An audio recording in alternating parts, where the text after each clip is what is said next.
नमस्कार, स्वागत है आप सभी का द न्यूज नाउ में। मैं ही यानेजा आपके साथ। आज जो स्पेशल गेस्ट हमारे साथ ज्वाइन कर चुके हैं वो हैं doctor Vikas Padha, aka the bone doctor of Jammu and Kashmir. सबसे पहले तो आपका स्वागत है द न्यूज नाउ में। बहुत बहुत धन्यवाद रिया जी, और न्यूज नाउ के दर्शकों को बहुत बहुत नमस्कार जी, आपने रिसेंटली कुछ ट्रीटमेंट्स किए जिसके बारे में काफी लोगों से भी सुनने को मिला, और मैं आई गेस जो पब्लिक है यहाँ पे वो भी अपनी खुशी जाहिर कर रही है कि अब बेटर ट्रीटमेंट्स हमें जम्मू में ही आसानी से मिल रहे हैं और अच्छी कॉस्ट पे मिल रहे हैं। जहाँ पहले कुछ भी छोटी सी भी कोई किसी को फ्रैक्चर हो गया या ऐसी कोई ट्रीटमेंट करवाना होता था, सबसे पहले लोग पंजाब जाते थे, दिल्ली जाते थे, जम्मू के बारे में सोचते भी नहीं थे कि हम यहाँ एक हाई एंड सर्जरी करवा सकते हैं। पर अब ट्रेंड्स चेंज हो रहे हैं जम्मू कश्मीर में भी। यहाँ पे लोगों का शायद ट्रस्ट बन गया है डॉक्टर्स के ऊपर कि हाँ, यहाँ पे भी हमें अच्छी फैसिलिटीज मिल पा रही हैं। तो उसके बारे में आपसे जानना चाहूंगी कैसे ये ट्रेंड जो है वो इस समय चेंज हो रहे हैं। हिया जी, ये एक सच्चाई है कि ऑर्थोपेडिक केयर में पर्टिकुलरली फ्रैक्चर्स में, जैसे जॉइंट रिप्लेसमेंट्स में, लोग एक भेड़चाल बन गई थी कि जाना है, ये करवाना है ट्रीटमेंट तो जम्मू से बाहर जाके करवाना है, क्योंकि यहाँ कराएंगे तो कुछ उनको फेथ नहीं थी। तो अब लेकिन मैं यहाँ पे Shri Mata Vaishno Devi Narayana super speciality hospital Katra में पिछले लगभग 6 साल से senior consultant orthopaedics and joint replacement के पद पे कार्य कर रहा हूं, और मैंने ये सिनेरियो चेंज होते हुए देखा है, ट्रांसफॉर्मेशन हो रही है। तो पहले लोग, जैसे हमें भी हमारे हॉस्पिटल भी ट्रीटमेंट के लिए, जैसे फर्स्ट एड के लिए लोग आते थे, जैसे चोट हो गई, डायग्नोसिस हो गया, फ्रैक्चर है, तो उनको पहले कन्विंस करना पड़ता था कि आप यहीं करवा लीजिए तो आप ठीक हो जाएंगे। लेकिन आज मैं आपको दावे के साथ कह सकता हूं कि आज जब भी हम किसी पेशेंट को बोलते हैं कि ये ट्रीटमेंट हमारे पास है, तो वो आंखें बंद करके करवा लेते हैं। ये चेंज ऑफ परसेप्शन आ चुका है। लेकिन पहली जो सिनेरियो था वो भी एक सच्चाई है कि यहाँ पे जो केयर थी, जैसे प्राइवेट सेटअप्स यहाँ पे बहुत लिमिटेड हैं जम्मू में, तो ज्यादा overburden government medical college Jammu है या बाकी हॉस्पिटल्स हैं गवर्नमेंट सेटअप में। Private hospital, first private player जो नारायणा हॉस्पिटल शाइन बोर्ड के हेल्प के साथ यहाँ पे एस्टेब्लिश हुआ, उसके बाद सिनेरियो ने यू टर्न लेना शुरू कर दिया। अब और हॉस्पिटल्स भी 24/7 मोड में जम्मू में आ रहे हैं, जो कि अब एक प्राइवेट सर्विसेज अच्छी तरह दे रहे हैं और उसमें ऑर्थोपेडिक सर्विसेज भी मिल रही हैं। लेकिन मैं बात नारायणा हॉस्पिटल की करना चाहता हूं कि जहां राइट फ्रॉम इंसेप्शन हम हाई एंड सर्जरीज कर रहे हैं, और उसमें जॉइंट रिप्लेसमेंट सर्जरीज, उसमें नी रिप्लेसमेंट सर्जरीज और हिप रिप्लेसमेंट सर्जरीज ये प्रमुख तौर पे कर रहे हैं। और मैं पिछले जब से ज्वाइन किया है यहाँ पे राइट फ्रॉम बिगनिंग ये सर्जरीज कर रहा हूं। प्लस यहाँ पे जो हाई रिस्क सर्जरीज हैं, जैसे मैं अपना एरिया ऑफ फोकस, जो मेरा वर्क एरिया है, वो जॉइंट रिप्लेसमेंट सर्जरीज हैं, उसमें भी नी रिप्लेसमेंट सर्जरीज पर्टिकुलरली, और जो ट्रॉमा ओल्ड एज में होता है, जो फ्रैक्चर्स होते हैं, जैसे हिप फ्रैक्चर्स हो जाते हैं, जैसे कॉमनली होते हैं, जो हम बोलते हैं चुकला टूट गया, कूला टूट गया, है ना भाषा में, तो वो हिप के फ्रैक्चर्स होते हैं, जिसमें 2 तरह के होते हैं, या तो इंटरट्रोकेंट्रिक फ्रैक्चर होता है या गोला टूटता है जिसमें रिप्लेसमेंट होता है। तो वो सर्जरीज जो है वो काफी हाई रिस्क, क्योंकि बहुत से पेशेंट्स एक तो एडवांस एज में होते हैं। और मैं आपको यहां शेयर करना चाहूंगा कि नारायणा हॉस्पिटल कटरा में हमने अभी तक जो एक वर्ल्ड रिकॉर्ड सर्जरी 120 साल के बुजुर्ग की भी की हुई है। तो वो एक तो यहां सतवारी के थे पेशेंट, प्री कोविड टाइम था 2020 में, तो वो एक सक्सेसफुल सर्जरी हुई थी। और उससे पहले 2018 में हमने कूले का ये ऑपरेशन, जो फ्रैक्चर हिप का था, वो 104 साल की माता जी थे, उनकी अपनी जो पोती थी वो गायनेकोलॉजिस्ट थी, डॉक्टर थी, तो they were thinking of going outside, तो दे न्यू मी। तो वो मेरे पास आए, तो मैंने उनको बोला कि हमारे पास सेटअप पूरा है, सारी फैसिलिटीज हैं, फैसिलिटीज में सारे स्पेशलिस्ट, आईसीयू का backup, operation theatre first class, physiotherapy की डेडिकेटेड टीम में, वो सब कुछ है जो आपको दिल्ली, चंडीगढ़, पंजाब में मिलेगा। दे हैड उन्होंने ये पूरा ट्रीटमेंट करवाया, और माता जी she live from 104 years to 107 years, तो वो बहुत कंफर्टेबली लाइफ जी, और वो एक सक्सेसफुल सर्जरी की। तो इस तरह की बहुत सारी सर्जरी, जैसे किडनी फेलियर के पेशेंट, जैसे डायलिसिस के पेशेंट पेशेंट्स जी। हमारे पास आते हैं, उनकी बोन्स वीक होती हैं, तो वो फ्रैक्चर्स बहुत कॉमन होते हैं। उसमें भी हिप के फ्रैक्चर्स, वो हम नारायणा हॉस्पिटल में मैंने अभी रिसेंटली 2 केसेस अब भी किए और पहले भी किए हमने, तो वो सक्सेसफुल सर्जरीज हम कर रहे हैं। इवन हार्ट फंक्शनिंग जिनकी कम जी। होती है, तो वो वाले पेशेंट्स भी क्योंकि हमारे पास कैथ लैब, कार्डियोलॉजिस्ट, सीसीयू जी। का बैकअप एक ही रूफ के अंडर है, जी। तो वो सब एडजॉइनिंग सारे अवेलेबल हैं।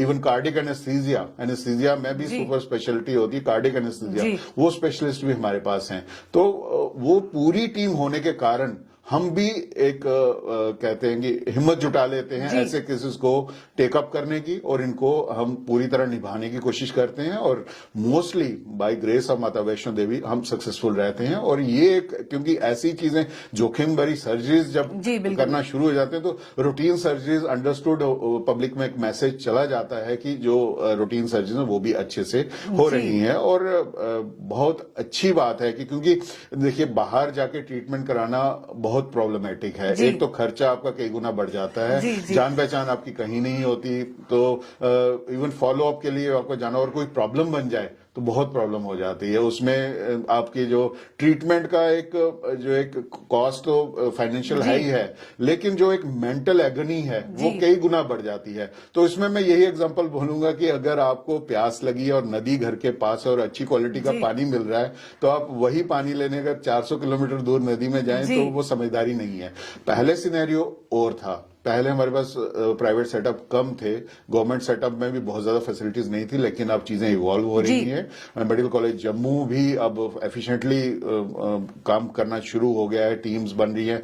All India institute of medical sciences Jammu अभी स्टार्ट होने पे है। तो और कारपोरेट हॉस्पिटल्स जैसे अभी एमओयू साइन हुआ है अपोलो हॉस्पिटल्स के साथ जम्मू कश्मीर प्रशासन का, और भी पाइपलाइन में कई प्रोजेक्ट्स हैं। तो मुझे उम्मीद है कि आने वाले 4-5 साल में जो ये ट्रांसफॉर्मेशन आ रही है वो ज्यादा पेस पकड़ेगी। और मुझे ये लगता है कि जैसे आज की डेट में लोग पंजाब जाते हैं, बाहर जाते हैं ट्रीटमेंट के लिए, तो मुझे वो दिन दिखाई दे रहा है जिस पेस से ये ट्रांसफॉर्मेशन हो रही है कि बाहर से लोग यहाँ ट्रीटमेंट के लिए आएंगे।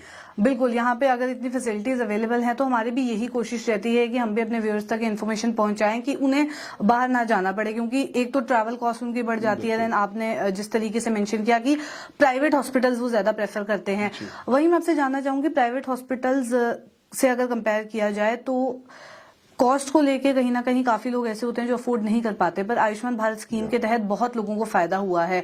जो ट्रैवल एक्सपेंसेस उन्हें कवर करने पड़ते शायद बाहर जाके, अब वो यहीं पे आराम से जम्मू में करा सकते हैं, और साथ ही साथ आयुष्मान स्कीम के तहत उन्हें फायदा भी मिलेगा। तो उसके बारे में बताएं, कैसे आपका हॉस्पिटल ये सर्विस प्रोवाइड कर रहा है? देखिए, आयुष्मान भारत योजना बहुत ही एक अच्छी योजना है, खासकर गरीब लोगों के लिए जो ट्रीटमेंट अफोर्ड नहीं कर सकते।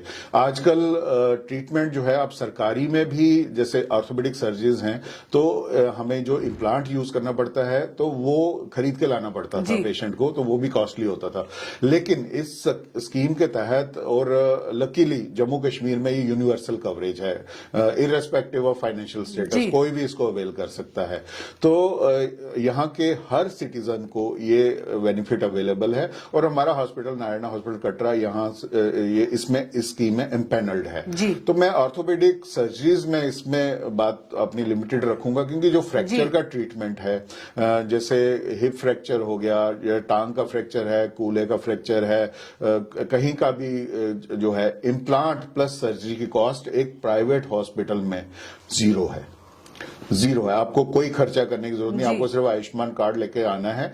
लेकिन इसमें थोड़ा सा इश्यूज आते हैं, जो हमें परमिशन लेनी होती है सर्जरी की ट्रीटमेंट की, उसमें एडमिशन, वो प्री एडमिशन, वो कुछ रूल्स बने हुए हैं कि एडमिशन से पहले चाहिए, तो उसमें हो सकता है थोड़ा सा टाइम लगता हो, लेकिन वंस एडमिशन इज गिवन तो ट्रीटमेंट प्रॉम्प्ट होता है, और उसी तरह होता है जैसे कैश पेशेंट्स का भी होता है। तो ये एक बहुत ही अच्छी स्कीम हम लोगों के लिए सरकार लाई है और बहुत अच्छे से काम कर रही है। अब जॉइंट रिप्लेसमेंट सर्जरी की मैं एग्जांपल दूं, जैसे नी रिप्लेसमेंट सर्जरी है, जैसे हमारे हॉस्पिटल में कैश पेशेंट 2 लाख से ऊपर का बिल आता है, 2 से 2.5 लाख का समझ लीजिए, डिपेंडिंग अपॉन कि कौन किस प्राइवेट रूम में रह रहा है, कि सेमी प्राइवेट में रह रहा है, कि जनरल वार्ड में रह रहा है, डिपेंडिंग अपॉन दैट। तो एक 2 लाख की सर्जरी जब आप आयुष्मान कार्ड लेके आते हो तो आपको वो फ्री पड़ती है। जी। इम्प्लांट हम सेम यूज करते हैं, इंपोर्टेड इम्प्लांट जो एक अच्छी क्वालिटी का, वो ये ना सोचे लोग कि हम इसमें कॉम्प्रोमाइज करते हैं। नारायणा हॉस्पिटल कटरा में हम इंपोर्टेड इम्प्लांट जो कैश पेशेंट्स में पड़ता है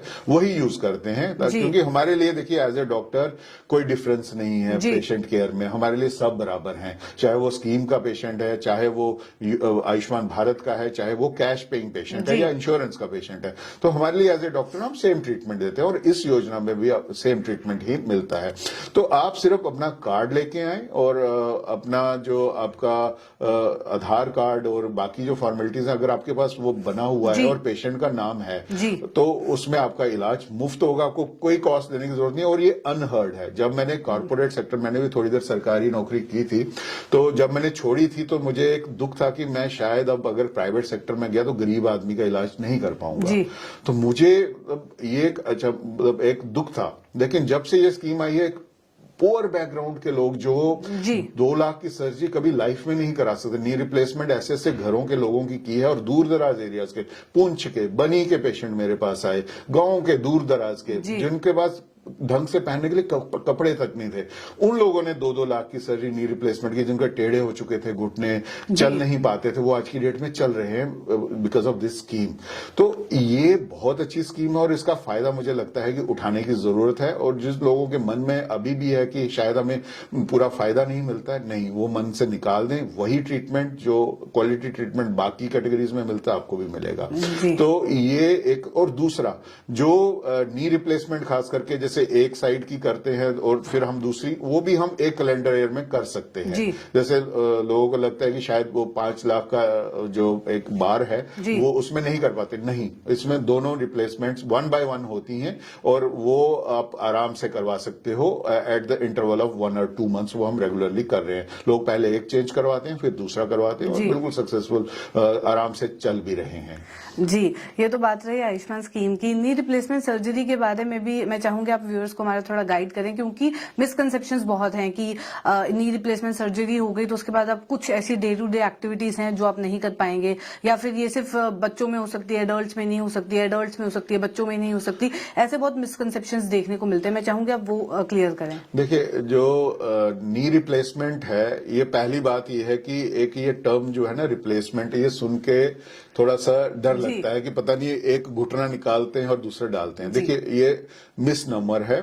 इसको हम अगर हम बोलें कि करते क्या है हम उसमें, this is just knee resurfacing. जैसे हम डेंटल ट्रीटमेंट सबने करवाया होगा, तो उसमें जब हम रूट कनाल करते हैं, पहले से केरीज हो जाता है, रूट कनाल करके फिर कैप लगाते हैं, तो वो जैसे डेंटिस्ट जो डेंटल सर्जन है वो स्टेप वाइज करते हैं, पहले रूट कनाल करेंगे फिर कैप लगाएंगे।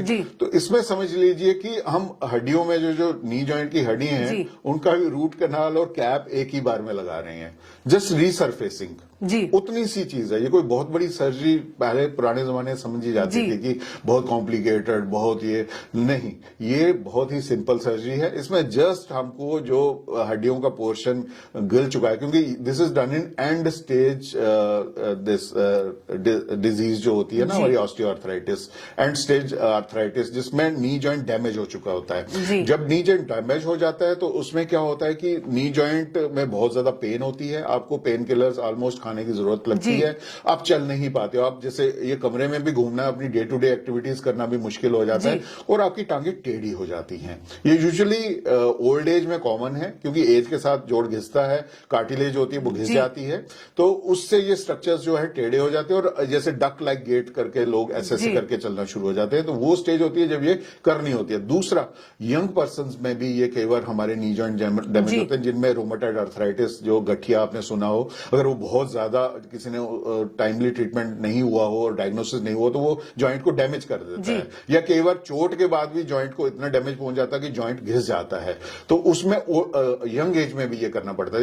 यूजुअली ये it is surgery of old age. तो इसमें आप ओल्ड एज में सर्जरी जब करनी होती है तो एक तो अच्छे सेटअप में करवानी होती है, और ये बहुत ही सक्सेसफुल सर्जरी है और इससे डरने की कोई जरूरत नहीं है। जब हम सर्जरी कर लेते हैं, एक तो मैंने बताया कि it is as simple as जो हम डेंटल समझ लीजिए उसी तरह का ट्रीटमेंट हड्डियों में कर रहे हैं, तो इसलिए कोई डरने की बात नहीं। हम सब करवाते हैं ये रूट कैनाल और ये, तो समझ लीजिए उसी तरह हमने घुटनों का करना है। तो एक डर वो निकाल लीजिए कि पता नहीं घुटना एक निकालेंगे दूसरा डालेंगे, नहीं, रीसरफेसिंग है, ठीक है। उसमें हम आर्टिफिशियल कैप जैसी डाल देते हैं और पूरा जो टेढ़ा हो गया होता है घुटना वो करेक्ट हो जाता है, उसके अलाइनमेंट करेक्ट, और जो पेन का कॉज है वो खत्म हो जाता है। तो जब आपकी सर्जरी हो जाती है, आपकी पेन खत्म, आपकी डिफॉर्मिटी खत्म और आपकी चलने की दिक्कत खत्म, जॉइंट की मूवमेंट वापस आ जाती है।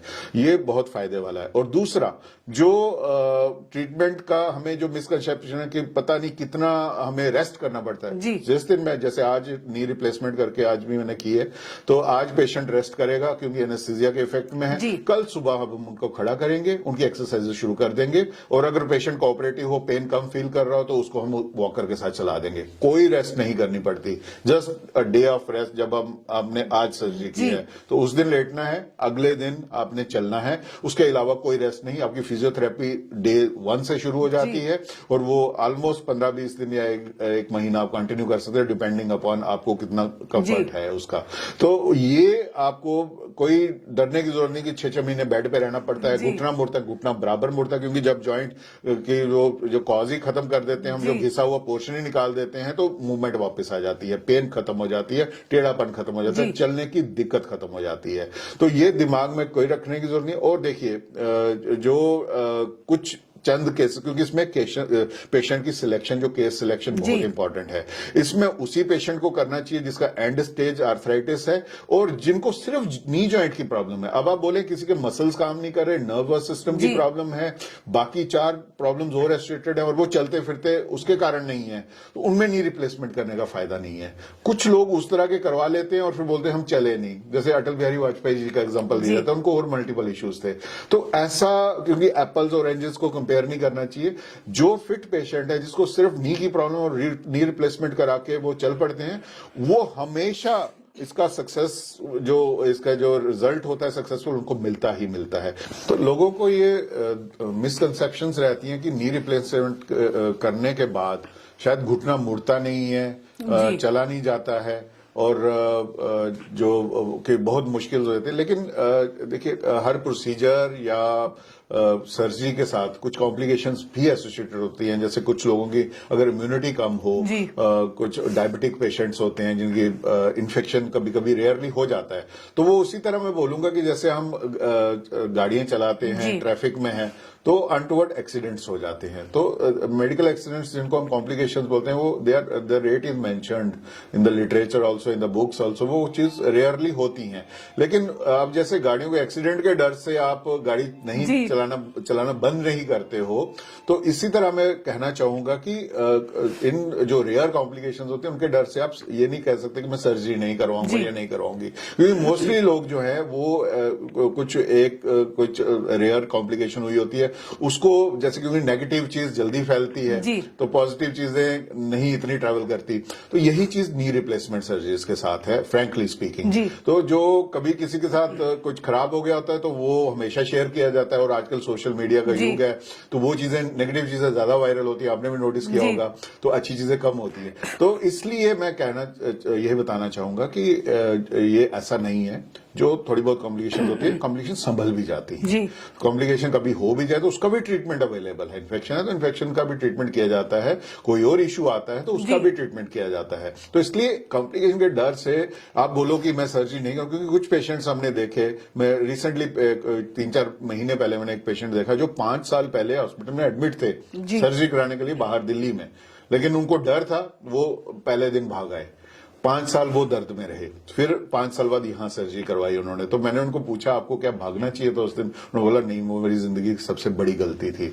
तो जिन लोगों की भी रिप्लेसमेंट हम करते हैं उनको मैं बाद में पूछूं, कईयों को 3 साल से बोला होता है, कईयों को 6 महीने से बोला होता है, कईयों को 5 साल से 10 साल से भी बोला होता है कई लोगों को। तो टाइमली रिप्लेसमेंट कराएंगे तो उसके फायदे हैं। उसके फायदे ये हैं कि आपके मसल्स अच्छी स्टेट में होंगे, टोन्ड अप होंगे, वीक नहीं हुए होंगे, और आपके बोन्स भी ठीक कंडीशन में होंगे। जब तक आप चल रहे हैं और आपको एंड स्टेज आर्थराइटिस हो गई और आप रिप्लेसमेंट टाइम पे कराते हैं तो आपके बाकी सब चीजें काम कर रही हैं। अगर आप लेट कराते हैं तो आपकी बोन भी खोखली हो चुकी है, मसल भी कमजोर हो चुके हैं, और उसमें रिजल्ट उस तरह का रिजल्ट मिलना जो आप जल्दी कराएं और जो बहुत लेट कराएं तो डिफरेंस आता है। This is a fact. तो इसलिए जब भी आपको एडवाइस की जाती है सर्जरी तो आपको ये टाइमली करानी है, आपको बहुत अच्छा रिजल्ट मिलेगा।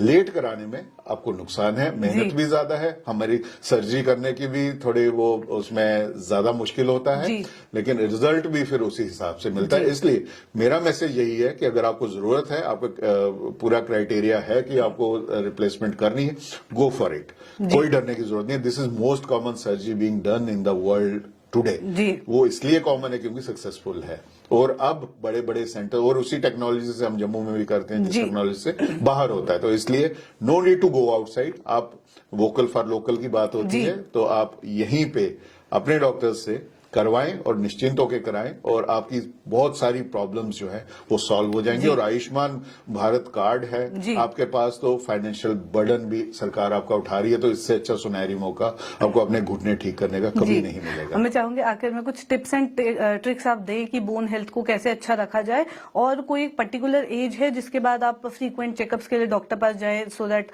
आपको पता चल जाए कि ये प्रॉब्लम हो सकती है, आने वाले टाइम में उसे जल्दी क्योर कर लिया जाए। इसमें मैं यही बताना चाहूंगा कि musculoskeletal system, bones and joints, तो ये इसको हम अगर जितना यूज करेंगे उतना ये ठीक रहेगा जी। तो इसमें आपकी exercises, day to day routine में वॉक, एक्सरसाइजेस, डाइट बहुत इंपॉर्टेंट है इसमें। ये जो आप जंक फूड खाते हैं या हम एरेटेड ड्रिंक्स लेते हैं या हमारी बैलेंस डाइट नहीं है जिसमें न्यूट्रिएंट्स होने चाहिए, तो इसमें खास करके कैल्शियम, प्रोटीन्स, ये हमारी एडिक्वेट होनी चाहिए। खासकर यंगस्टर, विटामिन डी, क्योंकि अब हम इंडोर्स रहते हैं तो हमें सप्लीमेंटेशन की भी जरूरत पड़ती है। अब जैसे आपने चेकअप्स और टेस्ट के लिए बोला, तो इवन यंगस्टर्स में आजकल विटामिन डी की डेफिशिएंसी है, तो मुझे लगता है कि लेवल्स हम में से सबको साल में एक बार जरूर चेक कराना चाहिए और सप्लीमेंट करते रहना चाहिए, क्योंकि बाहर धूप में रहने का बहुत कम टाइम मिलता है आजकल सबको, तो इसकी डेफिशिएंसी सबको है। जब विटामिन डी कम होता है तो बोन्स में कैल्शियम की कमी हो जाती है, तो ये बहुत इंपॉर्टेंट है। प्लस जब फीमेल्स हमारी खास करके जब पोस्ट मीनोपॉजल एज ग्रुप जब होता है तो उसमें उनको जो रेट ऑफ बोन रिजॉर्प्शन होता है वो बहुत ज्यादा बढ़ जाता है, बोन्स उनकी बहुत वीक हो जाती हैं। उनको खासकर मैं बोलूंगा बोन हेल्थ चेकअप आप जरूर करें। एक डेक्सा स्कैन होता है बोन की डेंसिटी मेजर करने के लिए। ओल्ड एज ग्रुप वाले पेशेंट्स और पोस्ट मीनोपॉजल फीमेल्स ये जरूर करें, और इसको पीरियडिकली और उसका ट्रीटमेंट प्रॉपर लें, क्योंकि वो बोन खोखली हो जाती है और टूटने की टेंडेंसी होती है, फ्रैक्चर जल्दी हो सकते हैं, वो जरूर करें। कैल्शियम, विटामिन डी के अपने लेवल्स देखते रहें और उनको सप्लीमेंट करते रहें, और बाकी जो अपनी एक्टिव रूटीन जो है वो अपनी जॉगिंग, वॉकिंग, अपने एक्सरसाइजेस, योगा, किसी भी फॉर्म में फिजिकल एक्टिविटी, बिल्कुल वो आप करें। और ये जो गाड़ियों पे आना जाना, हर एक्टिविटी उस पे करना और मशीन्स पे करना, उसका डिपेंडेंस कम करेंगे, अपनी बॉडी को यूज करेंगे, आपकी बोन और जॉइंट्स की हेल्थ आपकी बहुत अच्छी रहेगी। आपको कोई भी कंप्लेंट जो बोन्स एंड जॉइंट्स को लेके अगर कोई दर्द होती है कुछ, उसको लाइटली ना लें। ऑर्थोपेडिक सर्जन या स्पेशलिस्ट के पास, क्योंकि टाइम पे अगर कोई डायग्नोसिस होता है तो आप बहुत बड़े किसी प्रॉब्लम से बच सकते हैं। तो स्टिचिंग टाइम सेव्स 9। तो इसलिए मेरी यही आपसे ये मैसेज है आपको कि एक तो प्रिवेंशन, तो हमारे तक पहुंचने की जरूरत ना पड़े, हम भी थोड़ा आराम करें और हेल्दी रहें आप। और बोन जॉइंट्स की जो हेल्थ है उसको हम क्योंकि छोटी मोटी प्रॉब्लम समझते हैं, हम उसको लाइफ थ्रेटनिंग नहीं समझते हैं, तो इसलिए इसको पर ये क्वालिटी ऑफ लाइफ के लिए बहुत इंपॉर्टेंट है। जब आपको दर्दें हो जाएंगी, बैक एक, नेक एक, जोड़ों में प्रॉब्लम, चलना फिरना आपका कम हो जाएगा। आपने इसमें देख ही लिया होगा कोविड के दौरान की जब सारा रिस्ट्रिक्ट हो जाता है तो कैसी लाइफ हो जाती है, तो उसी तरह की लाइफ पेनफुल जब हो जाए तो उस तरह की लाइफ को इनवाइट ना करें। पहले ही आप ये सारे प्रिवेंटिव मेजर्स लें, अपनी हेल्थ, बोन की हेल्थ का खास ख्याल रखें, यही मेरा मैसेज है। बहुत बहुत शुक्रिया हमारे साथ ज्वाइन करने के लिए। बहुत बहुत धन्यवाद। तो ये थे डॉक्टर विकास पादा हमारे साथ। ऐसे और कॉन्वर्सेशंस लेके फिर मुलाकात करूंगी। अभी के लिए दीजिए इजाजत, नमस्कार।